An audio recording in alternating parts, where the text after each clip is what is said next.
is back into it in Chester. Here's El Senior. Yes! Yes! The center back, Jacob Glesnes, He's going for it. Yes! Oh my God! What a goal! And that will do it. One of the best comebacks in recent years. 3 unanswered by the Union. And they go into the Gold Cup break, winning it 3-2. Hello and welcome to the Free Kick Podcast. My name is Todd, and just like that, the first round of MLS playoff games are complete.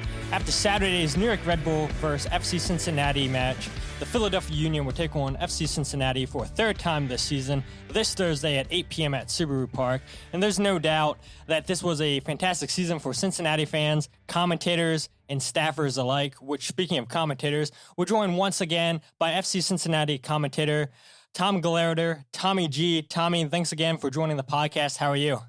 Oh, I'm doing great, Todd. FC Cincinnati's in the playoffs. They've come a long way. What we last talked mid-June, right? Yeah, right.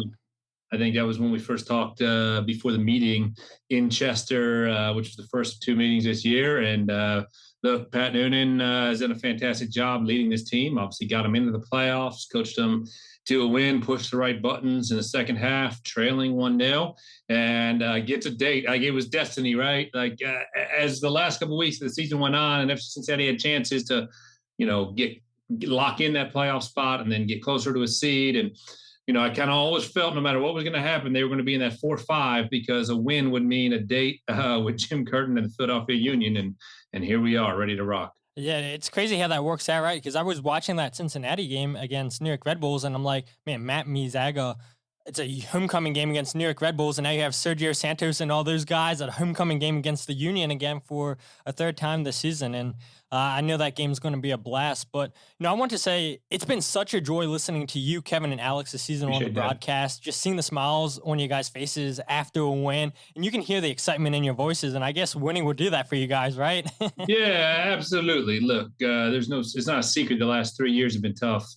Finishing last in the league 3 straight years. The first year, 2019 is probably a little bit of a honeymoon and not as difficult to swallow. And then 2020, everything is funny with COVID and different, and the team wasn't very good, and that wasn't a whole lot of fun. And then, in 2021, there was high expectations with opening the stadium, and the results just didn't come, and only one home win. And now it's a different era, and that's apparent. And Chris Albright's pushed the right buttons in the guys that he's added to the roster, and then Pat's done an unbelievable job of managing them, and the guys are giving him results. And he's had multiple breakout seasons, multiple acquisitions have worked out perfectly. You talked about Matt Miazga, but Obina Wobodo's been huge. Luciano Acosta's back to his best 11 form. We're seeing Brenner as Brenner was brought in for, and we're seeing a Brandon Vazquez that is very, very good, right? So you've seen a team come together and be very good, and it's been so much fun for all three of us, no question. Absolutely. And I was at TQL Stadium for the Union Cincinnati game, first time at the stadium. And before the game and after the game, just talking to Cincinnati fans, they were all so grateful for what the Union have given Cincinnati, because there's no shying away from that. A lot of this team is Union staffers or Union players, and it's had a big impact. And Jim Curtin, just on his press conference today with reporters, just kept talking about, the job that Chris Albright, Kyle McCarthy, I think is a name that gets blown, that doesn't get mentioned by Union fans or by Cincinnati fans. He's had a big impact with the team. Then you mentioned Pat Noonan. I mean, there is definitely fingerprints on the Cincinnati team where you can see there's similarities to what the Union were under Pat Noonan as the assistant coach, where Jim Curtin said, look, we play different styles and everything, but there is some Union influence on the Cincinnati team. No, there's a lot of Philadelphia Union influence, right? And, Pat wanted to play a 4-4-2 diamond this season, and it just didn't work out based on the personnel. So they're in a 3-5-2, and, there's still some similarities in systems between the two teams and what they're trying to accomplish. And there's nothing wrong with emulating the Philadelphia Union in any way, shape, or form based on the success of the team and what Jim has done the last few years. So I think it's a great compliment. I think it's going to be a heck of a battle on Thursday night. On a chilly night in Chester, it's going to be a lot of fun. But look, FC Cincinnati is the only team this season to get 4 points from Philadelphia. And, FC Cincinnati wasn't necessarily at full strength for that game in June at Subaru Park. So, look, am I saying that FC Cincinnati is going to come in and win? No, but should they be confident that they can come in and win? Absolutely, because they know they can compete with the best team in the Eastern Conference. And the number one seed the last 3 years have lost in their first game of the playoffs. So, look, that doesn't necessarily mean this is going to add up to a guaranteed win, and that's not what I'm sitting here saying. But I think I'll be shocked if we don't have an epic battle and an epic game between these two teams on Thursday night. Yeah, I agree with you 100%. I think, that's been the talk for Union fans this season, where you go back to 2020, where they played New England in their second game, I guess, of the playoffs it was, with Union won Supporters Shield, and they lose to New England after the Union had their number. And now Union fans I've seen on social media said, hey, look, Cincinnati's had our number this season. And there's every possible chance where Cincinnati may come in here a little bit too confident because they have the Union's number. I don't think that's going to happen. I think Pat Noonan's going to have the players not even focusing on I ain't going to allow that. I'll tell you that right now. Yeah, for sure. Yeah, absolutely. It's like Jim Curtin said, it doesn't matter what we did in the regular season. It's a whole new season here. You want to go home. And so I think Pat Noonan's, just knowing him from his time with the Union, there's no way the players are going to have that mentality. Hey, look, we got 4 points from the Union. And like you said, Pat's not going to let that happen. No, and I mean, look at the way that Pat pushed the buttons in the second half. I said it off the top, right? The games against New York, like he knew his team could go into New York and compete with them. There's no question. And the two games they played earlier this season, FC Cincinnati scored first, and New York equalized on a penalty kick. And, the opportunities didn't fall for either team in the first half. And then New York gets the early goal in the second half, and then Cincinnati looks like they have an equalizer. It gets taken away, rightfully so, on VAR. And then they get the equalizer on the PK. So it flipped the script a little bit, and then the late winner. But if you look at it, in the 67th minute, Pat makes the decision to take Brenner off. And I think a lot of people, and if you go back and search social media, probably scratching their head in the moment, saying, "What? This guy's coming off a hat trick in an 18-goal regular season. And what's he doing?" But he brings in Sergio Santos, and what does Sergio do? He sets up what is the game-winning goal with an amazing run and a play that he's probably the only player on the team who makes that play. And everybody that's a Union supporter understands the speed and the pace that Sergio can bring to the pitch. So, Pat, knowing in that moment that he's going to take out an 18-goal scorer when he's chasing goals, and he's going to go to Sergio Santos, changes the game. He goes to Yuya Kubo there as well, and Yuya is an important piece of the puzzle in the last 23 minutes. So, look, he pushed the right buttons and found a way to get a win. And, obviously he knows the Union inside and out. I think we all do at this point. But it should be a pretty good matchup, and a team in FC Cincinnati that scored a bunch of goals. Obviously, Philadelphia did as well. But Philadelphia had historically one of the greatest defenses in Major League Soccer history. And so it's that new potent offensive spark of FC Cincinnati going against the great defensive back line of Philadelphia. But they scored 4 goals against Philadelphia this year. So, look, there should be confidence there, but I don't think there'll be any cockiness. I don't think Pat would allow that.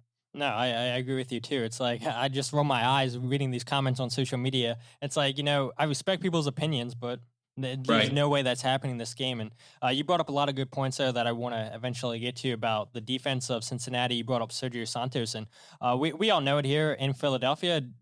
There's no shock, there's no surprise here. When he was here with Philadelphia, he struggled to stay healthy. I know that was the case when he got there in Cincinnati, and we all know, you guys have seen it, when he's fit, when he's healthy, he's a wonderful player to have. And like you mentioned, came on for Brenner. I questioned that choice. I'm like, man, you're pulling off a player that scored 18 goals, but you know the pace of Sergio Santos. He has good numbers against New York Red Bulls. He beats his guy in a 1v1. And I think the thing that stands out for me in that game-winning assist that Sergio Santos got was that's all on Woberdo, right? Because New York Red Bulls had a throw-in. He reacted to that ball fast, just like we saw the first goal that New York Red Bulls conceded to Cincinnati. Luciano Acosta takes a quick restart, and it results into a penalty kick. And that's a little bit of what the Union do, too. Quick restarts, always heads up.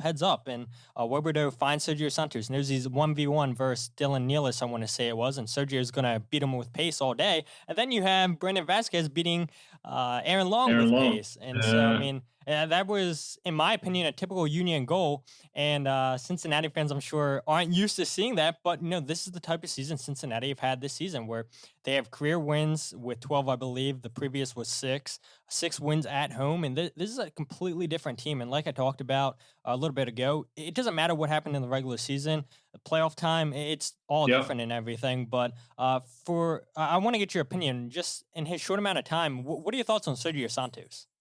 I mean, the things you talked about, look, and that was the knock at him in Philadelphia was the risk of injury. And we saw it in his debut in the game in July against Vancouver. You know, he came on and got injured and had to come out of the match after he came on as a sub and then missed about a month. But the way he has influenced games when he has come on when they've needed him has been considerable.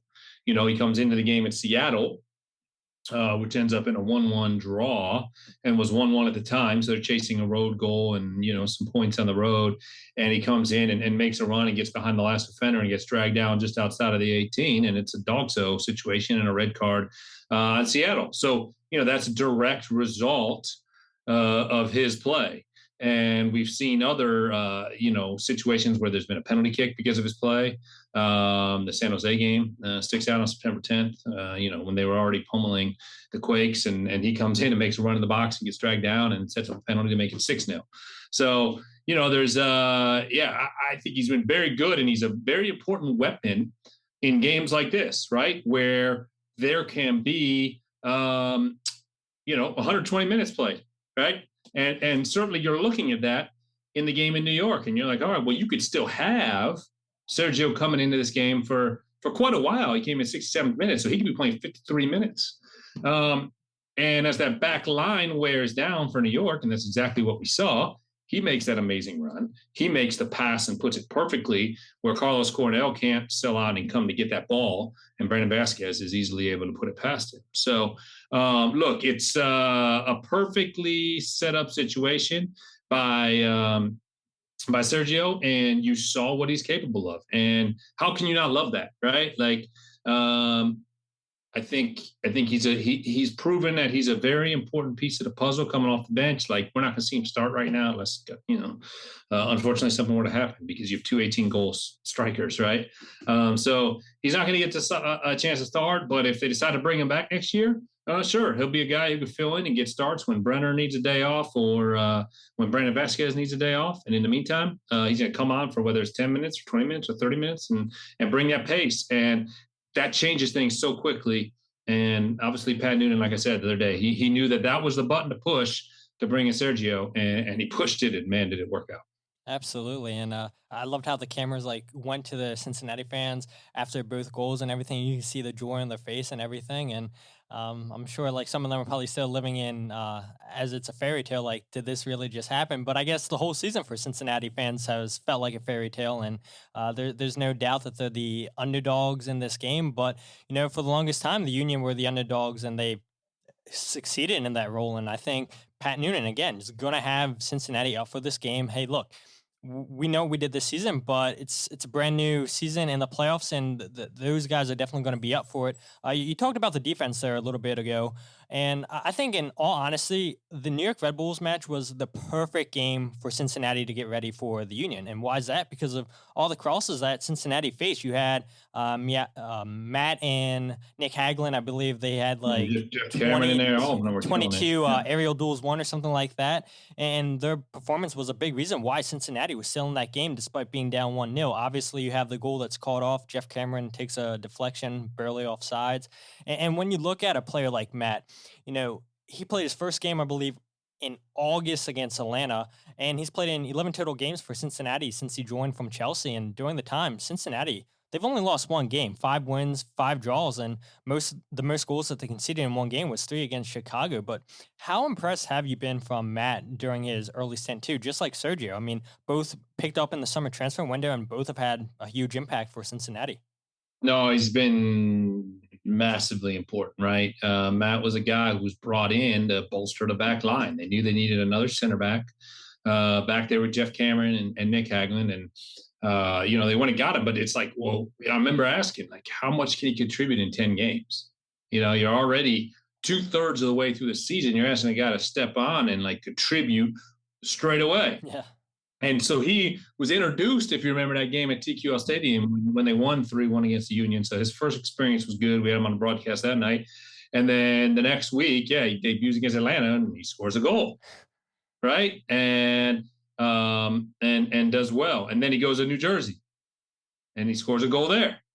And maybe I have the order out. Maybe he scored a game after that. I don't know, but he's definitely scored a game in New Jersey, in his return to Red Bulls. But he has these good games, and you're like, dang, he's going to contribute right away. Yeah, this guy's stepping in, and he's back in MLS. He's excited, and you're right. That one loss with Matt Miazga starting is the Chicago game on the last home night, which was kind of just a fluky night, right? Like the team came out and didn't play well. And it was a short week after the travel back from Seattle.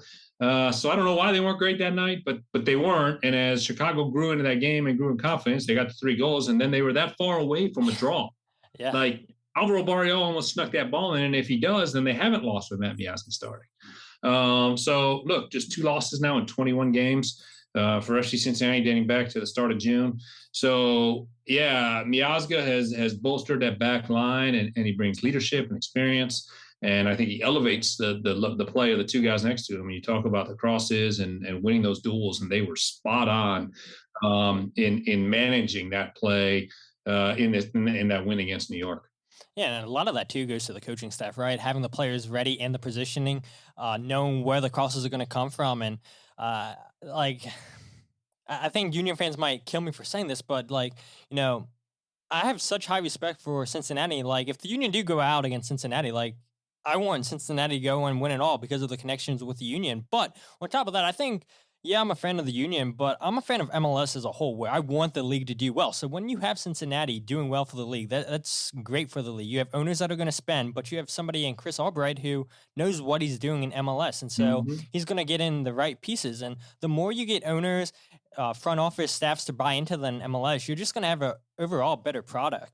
And unfortunately, some teams in MLS don't do that. But to see Cincinnati come on board, and Chris Albright said it, and shout out to you guys for that playoff preview. That was fantastic. And for any Union fans that didn't listen to that, you guys did such a good job with the storytelling, getting the players, the staff to open up. And you can tell that there's a real, genuine relationship between you guys. They trust you guys to tell that story. And Chris Albright said, if I'm being honest, we're ahead of schedule, and I'm sure you guys probably feel the same too. Didn't expect Cincinnati to be in the playoffs in our first full season with Chris Albright, Pat Noonan, and the coaching staff. Right. No, and that's why they were guarded. I mean, Chris's first press conference was like a year and 2 weeks ago, and and then Pat was hired mid-December, and they refused to set a goal. Of course, they're asked the question, what's the goal for next year? Yeah. And then they report in January, what's the goal for this season? And they said, look, we're not going to put goals. We're not going to say we have to score 50 goals. We're not going to say we have to have 45 points. We're not going to say we have to make the playoffs, but we're going to compete, and we're going to improve the culture. And I mean, I asked Pat and Show, I said, how you change the culture? How often do coaches stand up there at the podium and they're like, I'm going to change culture, championship, winning mentality, I'm going to clean up the dressing room, and they fail at that miserably. And I said, you did it in 10 months. It's pretty impressive. So, I think, when they got rolling back in the end of April and through May, that gave them a boost of confidence, and that's when Obina Wobodo came onto the team.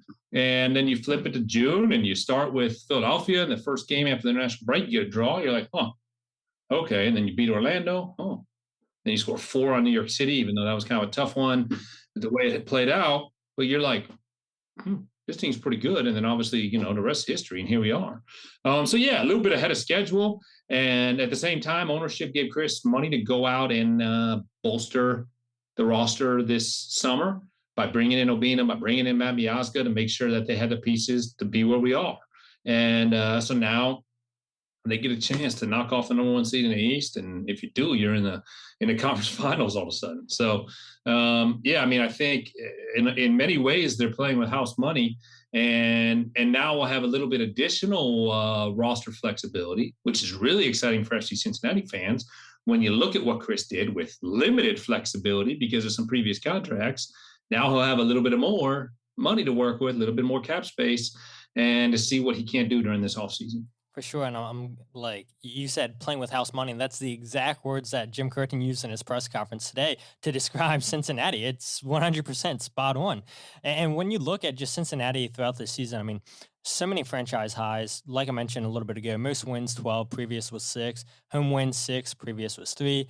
They went on a 11 match unbeaten run at one point in the season. Highest points per game increase this season in MLS. 64 goals scored.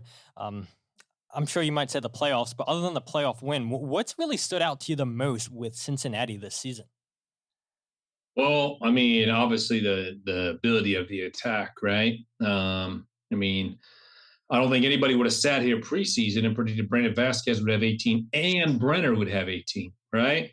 And when we talked back in the middle of June, I don't think anybody would have predicted that Brenner was going to have 18 because he's turned on his scoring contribution since then.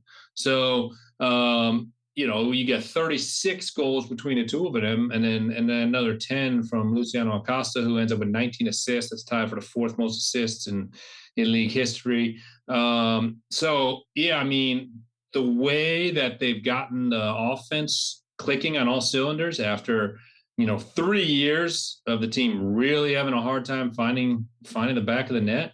I think that stands out the most. And then obviously that's led to the success. And at times that has overcome some of the deficiencies defensively that I think have been cleaned up for the most part lately. But, sometimes you just have to outscore your opponent. And, that's okay. Right. And they found ways to do it. They end up in a lot of draws, but you know what? You can't end in a draw now. So, they're going to battle with teams, and I think certainly anybody who's left in the Eastern Conference, they've proven they can battle with. Montreal's the only team they didn't get a result against. They lost 4-3 both times. They didn't have Matt Miazga for either of those games. They had Obi for one of them, and they didn't have Jeff Cameron for the one up in Montreal. So like it's a very different looking game. I think if they do advance and take on Montreal, then those 2 early season games, I think the team's a lot better. Obviously, Brenner wasn't contributing back then either. So, you wouldn't feel, nervous about playing Montreal. I think you feel pretty good about that. And the same with New York City. You feel pretty good about that, except for the conditions of whatever baseball field they happen to play on any given day. But, you know what I mean? They drew New York twice. And they scored 4 on them at home. So, another team that they would go in and I think feel good that they would have a chance to win. For sure. Maybe you guys should start trying to play games at the Red Stadium, but that would be too much of an advantage point for New York City if that did happen. Right. But let's go ahead and quickly talk about Philadelphia and Cincinnati. Like we mentioned, they played 2 times so far this season. And half the fans that I've talked to say they did not want to match up against Cincinnati, while the other half of them said, yeah, give us Cincinnati. We want revenge for Cincinnati. And the other half that don't want Cincinnati said, nah, Pat Noonan and Cincinnati have the Union's number. They don't want any part of that team. And to Jim Curtin, he said last week that it didn't matter who the Union would face, that whichever team came into Subaru Park this week, they're 100% coming in here with all the momentum coming off of a big win. And that's exactly what happened with Cincinnati and New York Red Bulls. And Jim preached to his guys that saying, look, we got to be ready for this game no matter who it is, because every team in this league can beat us. And like you mentioned, the only team in MLS in the Eastern Conference that took points off of the Union this season in 2 games is Cincinnati, taking 4 points. Those 2 meetings with Cincinnati and the Union, what stands out the most to you in those matches? Well, I think obviously the match at TQL Stadium, the team played out of its mind and probably the most complete game we've ever seen from FC Cincinnati and in 4 years in Major League Soccer. But I think I was doing some research today, and I think they didn't allow Kai Wagner to be a threat. 5 starts for Kai in his career against FC Cincinnati. He's never had an assist against the Orange and Blue. So, that stands out a bit. Bedoya scored in the game at Subaru Park. And then Paxton Aronson, who seemingly always gets goals against Cincinnati, scored a late one that was, pretty meaningless aside from wiping out the clean sheet. But you didn't let the strikers get going either in either of the matchups. So, if you can neutralize Ua and Carranza, and you're now letting Kai Wagner set things up, all of a sudden you've taken away some of the biggest threats. And look, for the first time ever this year, they figured out Andre Blake. Because what's the number? 1 goal in the first 6 meetings FC Cincinnati scored. And they had 4 in the last 2. So, they kind of figured him out. Now, certainly it helps that he has a guy that used to sit next to Jim Curtin every day as your head coach. But I think Pat and them are very excited to come in and get this opportunity to play Philadelphia, and we'll see what happens. Absolutely. And that Cincinnati game, I rewatched it last night. And the one thing that I noticed, too, is Cincinnati kept Union pinned down in TQL Stadium a lot of backwards passes, side-to-side passes. And when you do that, you have the Union beat. Alvis Powell and Barrial will get at 1v1 defending on the wings. Woberdo and Moreno did a good job protecting that 18, forcing the Union to take wasteful shots outside the 18. I know Paxton scored a goal outside there, but like you said, it was meaningless. And I think it was just miscommunication, chaotic, and everything. Paxton gets goals against Cincinnati. Yeah. I mean, I don't know what or why that's the formula, but he has 3 in 3 appearances. So that's crazy. It wasn't shocking that he put one in. But you're right. You're absolutely right. And that's what I think is interesting between the game in June 18th and the game, August 6th at TQL Stadium. The game, June 18th at Subaru Park, Alvis didn't start that game. Ray Gaddis started. And Ray has been used more as a backup coming off, to close out games at this point. Alvaro Barrial started, but remember he started at the 10 because Luciano Acosta came off the bench. So Alvaro didn't start on the wing either, but they both did in the game in August. And then, of course, there was no Matt Miazga, and, Brenner just kind of started to get going. So, look, who knows? It's a funny sport and crazy things happen. So it's hard to know exactly what's going to happen. It's going to be a cold night, right? Bundle up for this one. But I do think it's going to be a bit of a rock fight. And, it's going to be, let's use some Rocky analogies, right? There's going to be some big blows landed, I think, both ends. And, how do each side react when one team gets a goal? And then, how are the managers pushing the right buttons to either close out a match, to chase a goal? Does Sergio come on, being back in Philadelphia, and influence the match? These are all the questions. I certainly think we'll see Jakubo come in. He's been in form. So it'll be interesting. It will. And the last thing I'll say before I let you go, Tommy, is must have been weird for you guys in New York Red Bulls arena calling that game and just hearing how dead it was inside that stadium. At least on the broadcast, it sounded like it was pretty empty in that stadium. Yeah, it was. I mean, it was less than half full, which is shocking, right? It certainly will not be the case Thursday night. I think they're expecting about a capacity crowd. But yeah, it's kind of sad, honestly, for such a historic club in the league. To have such a small playoff crowd, and I get maybe noon on a Saturday is not the best spot for that to happen, but still to have such a small crowd. I didn't see what the official announced attendance was on that one, but yeah, I mean, it was shocking, but it was fun for me. Absolutely. Absolutely. Like you mentioned, the atmosphere in Subaru Park this Thursday is not going to be anything like the players experience on Saturday against New York Red Bulls. And just speaking of that game, unfortunately, we all know by now that was the last match for you guys to call on the broadcast. And hopefully you, Kevin, and Alex get picked up on the Apple deal. Hopefully you guys get clarity on your jobs sooner rather than later. But I believe you guys will be on the radio call for this game on Thursday, right? Yeah, we'll be on the radio. So we are we're flying in tomorrow. There we go. Couldn't plan that any better. But Tommy, where can fans find you on social media? Oh yeah, you can get me on Twitter at Tommy_G. That's the easiest, right? Right there on Twitter, and then you can mosey on over to Instagram and see whatever I'm up to over there at O3Gs, a letter O, 3GS. There we go. Tommy, again, I appreciate you coming on the podcast once again. Safe travels into Chester on tomorrow, on Wednesday, or when you guys listen to this podcast today. You guys are maybe in the air. But Tommy, looking forward to seeing you in person again, and best of luck. And again, thank you so much for coming onto the podcast. Fingers crossed you guys get clarity, get included in that Apple deal. 100% deserve to be on there. And just best of luck with everything, Tommy. Yeah, absolutely, Todd. Thank you so much. But for Union fans, I want to go ahead and talk about my keys to the game. Jim Curtin mentioned today, too, that L.A. Bedoya will not start this match Thursday. He said he is really confident that that's not going to be the case. Hopefully, he can come off the bench in this game. Still dealing with that strain, that muscle strain. So, yeah, hopefully LA is able to get some minutes in this game. Hopefully, this game doesn't go to penalties if you do bring on LA Bedoya later on in the game, because you wonder, okay, how long can LA play in extra time? But for me, I have 3 simple keys for this game, what I'm going to be looking out for. Number 1 is set the tempo. This is a game that has every chance possible to be back and forth. And if that's the case, then chalk it up for a Union loss, because time and time again, Jim Curtin says this team isn't built to play that way.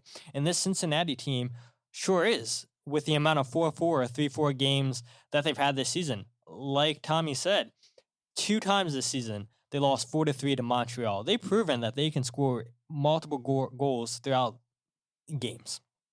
And the Union, they averaged 12.7 shots against per game, and the 2 meetings between these 2 sides this season resulted in 15 shots per game against the Union. And I think it's extremely important for the Union to come out firing within the first 15 20 minutes of this match. They got to set the tempo. Don't allow Cincinnati to dictate the flow of this game, because if they do, they're going to make this game end-to-end in the Union. I cannot stress this enough. Jim Curtin cannot say it enough. They are not built to play that way. Yes, we know the first 15 minutes of games is when the Union are at their best. They've scored 9 goals in the regular season during that stretch, while Cincinnati has also done the same. They've conceded 5 goals within the first 15 minutes. And you look at the 16 to 30-second mark during the season, Cincinnati conceded a ton of goals during that time too. But, I really do think the Union need to come out setting the tempo. The fans need to get the players motivated. The players are going to be motivated, right? But from the start of that whistle, the Union cannot dig in and, take Cincinnati for granted, like we saw in the first game at Subaru Park, like we saw in Cincinnati. And I don't think that's going to be the case this time for the players, but not having L.A. Bedoya out there, your leader, your captain, I do think that plays in a little effect into this game. Number 2, you got to defend headers. Vazquez has 6 out of Cincinnati's 8 headed goals this season, while he scored a header in the first meeting at Subaru Park this season.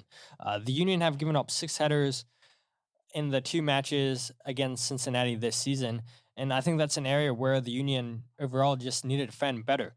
Cincinnati have 2 great wing backs in Alvaro Barriel and Alvis Powell. Both of them are speedsters, and they're going to be looking at going at Bizo and Kai Wagner 1v1, just like we saw at TQL Stadium. So hopefully the Union can deal with the crosses a little bit better. Hopefully they don't allow Cincinnati to get headers, get knockdowns down, where that's what Brenner, that's what Luciano Acosta wants. They want those knockdowns where they can blast the ball in the back of the net. So, yeah, number 2, you got to defend those headers. And then number 3, just be defensively sound in 1v1 defending.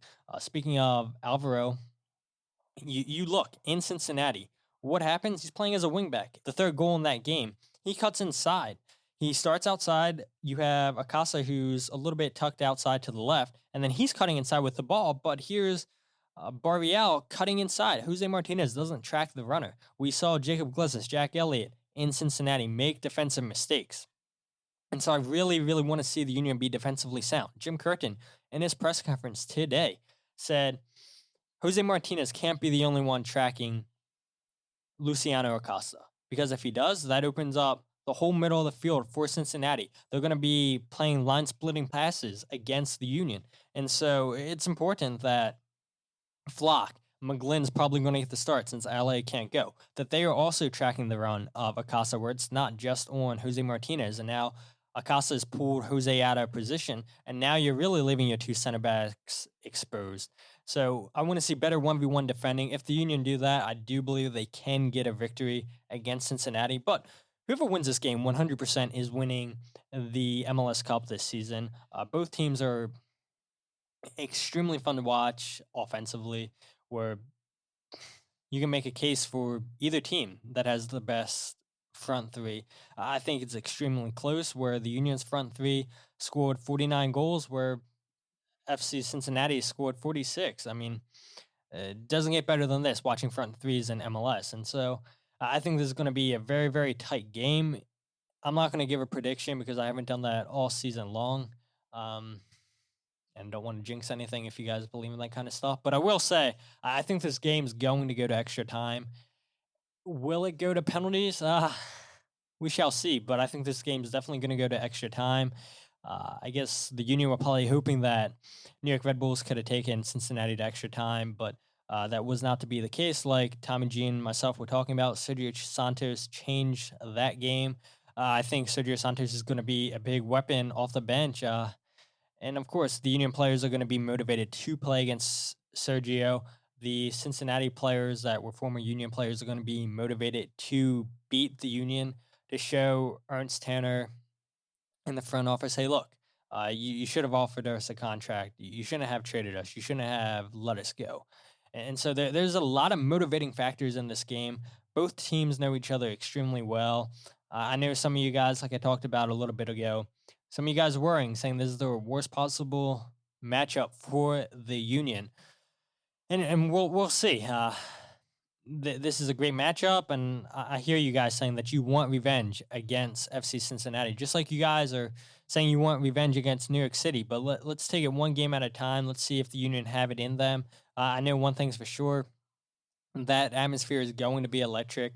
Like Tommy said, it's going to be a cold one, so bundle up. But I know fans are going to show out, and I can't wait to hear the atmosphere in Subaru Park, and that place is going to be electric. And if you guys aren't following the podcast on Twitter, Instagram, or Facebook, follow @FreeKickPod, wherever you get your podcasts, The Free Kick. And check out the website, thefreekick.net. I had an article on there explaining what I thought was the turning point during the Union's 2022 regular season. So check that out if you guys haven't. Going to try to make time to write a match preview article for this game against Cincinnati if you guys want to read that. But that's pretty much going to be everything that Tommy and I talked about on this podcast. So maybe you guys stay clear of that. But yeah, be loud, be proud. And until then, my name is Todd, and this is the Free Kick Podcast.